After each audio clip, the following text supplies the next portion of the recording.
Assalamualaikum warahmatullahi wabarakatuh. Selamat pagi teman-teman. Oke, balik lagi dengan saya Bayu di sini.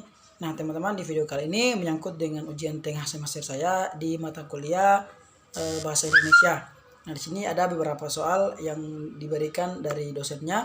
Yang pertama, menurut kita, mengapa bahasa Indonesia masih perlu dikuliahkan di perguruan tinggi? Nah, mengapa? Yang kedua, hal apa saja yang telah saya dapatkan selama 7 pertemuan? Kan di setiap perkuliahan itu di pertemuan ke-8 ujian tengah semester. Nah, dari pertemuan pertama sampai pertemuan ke-7 itu apa saja yang sudah mahasiswa dapatkan dari pertemuan itu. Yang di soal ketiga kami disuruh buatlah dialog dengan menggunakan bahasa daerahnya masing-masing.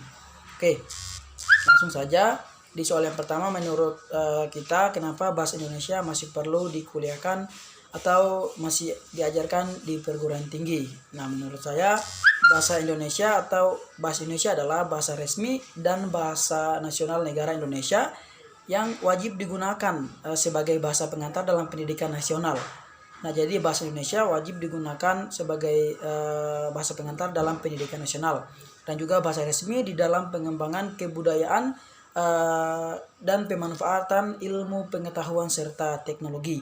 Nah, jadi menurut saya bahasa Indonesia sangat sangat penting untuk diajarkan atau dikuliahkan untuk mahasiswa dan di perguruan tinggi.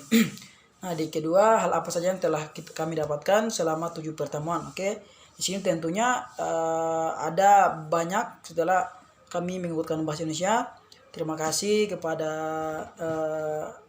dosen pembimbingnya atau dosen yang telah di semester ini membawakan atau diberikan tugas oleh kampus untuk membawakan mata kuliah bahasa Indonesia. Terima kasih banyak karena tentunya banyak hal yang saya dapatkan selama 7 pertemuan ini, yaitu yang pertama, saya dapat lebih dalam lagi mengetahui tentang sejarah bahasa Indonesia, terus asal usul bahasa dan mengapa sampai bahasa di dunia bisa beragam. Nah, itu saya bisa mendapatkan sedikit pengalaman atau sedikit ilmu lagi, bisa memperdalam ilmu yang selanjutnya ragam bahasa Indonesia. Nah, di sini juga saya sedikit menggali tentang ragam karena diajarkan situ selama 7 pertemuan telah diajarkan ragam bahasa. Nah, berdasarkan pandangan, ada beberapa pandangan yaitu menurut daerah penutur dan menurut pendidikan penutur. Nah, dan ragam bahasa Indonesia berdasarkan jenis pemakaiannya, yaitu ada beberapa yang itu menurut persoalan, ragam bahasa menurut sarananya serta contoh penulisan surat lamaran atau CV.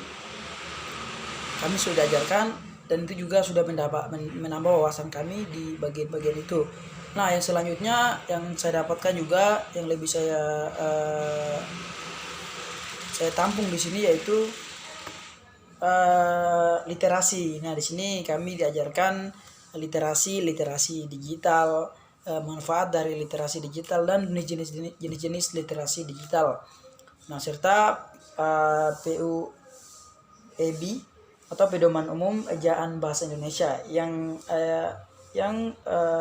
diajarkan tentang pemakaian tanda baca, misalnya tanda titik 2 dan lain-lainnya. Dan juga pedoman umum ejaan bahasa Indonesia tentang penulisan kata. Nah, penulisan kata ada kata ulang, kata gabungan, kata depan, partikel, singkatan, dan akronim serta kata sedang. Nah, serta pemakaian huruf abjad, vokal, terus konsonan, diftong, gabungan huruf konsonan dan huruf lain-lainnya, misalnya huruf kapital dan huruf tebal. Nah, sudah itu sedikit ilmu yang saya dapatkan selama proses perkuliahan selama 7 pertemuan ini. Oke, dan sekali lagi saya ucapkan banyak-banyak terima kasih kepada dosen semester ini yang membawakan mata kuliah tentang bahasa Indonesia. Terima kasih banyak karena sudah mau berbagi ilmu yang beliau dapat kepada kita mahasiswa. Terima kasih banyak. Oke, selanjutnya ini tentang percakapan menggunakan bahasa Indonesia bahasa daerah kita masing-masing. Saya dari Gorom, Seram bagian timur. Nah, prosesnya akan saya lakukan secara daring atau online bersama teman saya. Nah, langsung saja ini video percakapannya. Assalamualaikum. Waalaikumsalam. Au beilala. Notoranmu. Au madagi lagi. Au mau utagi naik kampus Au dagi naik kampus teh. Oh, gainte. Oh, ocha hua baru udagi bu kampus jam 2 teh. Oke, assalamualaikum. Waalaikumsalam.